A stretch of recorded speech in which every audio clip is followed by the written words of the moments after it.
Hello বন্ধুরা, welcome to my channel explore with Soumya.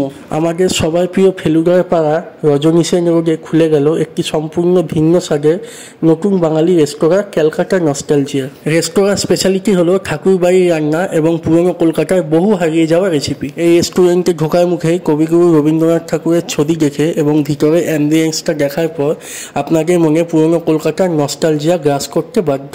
ভিতরের পরিবেশ দেখে মনের খিদে মিটলেও তখনও পেটের খিদে কিন্তু মেটেনি। সেই জন্য টেবিলে বসা মাত্রই মেনু কার্ড দেখে আমি অর্ডার করে দিলাম এদের 1499 টাকা স্পেশাল ঠাকুরবাড়ির রান্নার শেয়ারেবল থালি।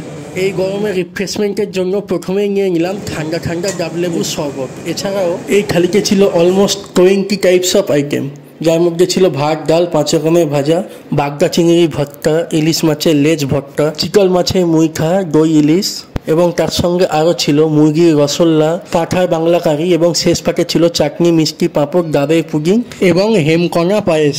যদিও প্রত্যেকটা পদই ছিল অত্যন্ত সুস্বাদু, তাও এগুলোর মধ্যে আমার সবচেয়ে বেশি ভালো লেগেছিল ইলিশ মাছের লেজ ভর্তা, বাগদা চিংড়ি ভর্তা, দই ইলিশ এবং পাঁঠার বাংলা ঝাল। আপনারা কি কখনো এই রেস্টুরেন্টে খেয়েছেন?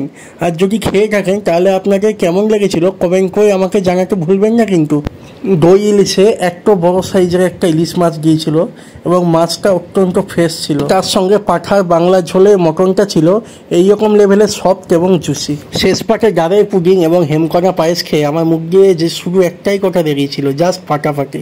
সব শেষে এই সুন্দর ডিজাইন করা কাঠের বাক্সে দেওয়া হয়েছিল মুখ শুদ্ধির জন্য মৌরি এবং জোয়ান। সব মিলিয়ে আমার অভিজ্ঞতা তো ফাটাফাটি ছিল।